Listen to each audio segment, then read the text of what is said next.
A pesar que se trata de un conflicto que está casi 10.000 kilómetros lejos, en el mundo global que nos está den, conflicto en la China sin duda también tiene efecto en arriba nós también.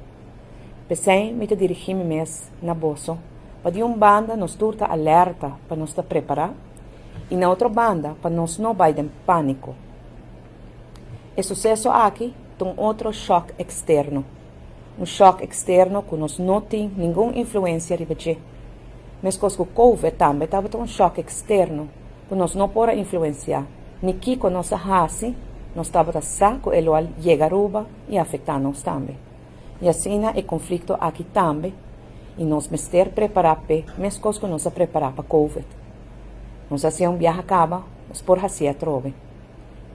É importante para você que o governo de Aruba está fazendo tudo o possível para nos dar melhor informar possível da situação, para assim nós por tomar a melhor decisão no nosso país e para cada cidadão de nosso país. Para assim nós podemos preparar para mitigar o efeito que também que conflito aqui e segurar a segurança nacional de nosso país.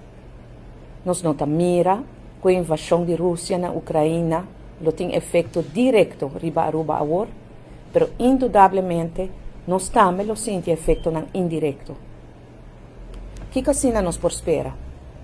O preço crudo a aumentar drasticamente acaba para sobre dor de conflito e a sanção econômico severo, crudo abrirá algo raros e o país grande está usando não poder riba crudo para influenciar o conflito.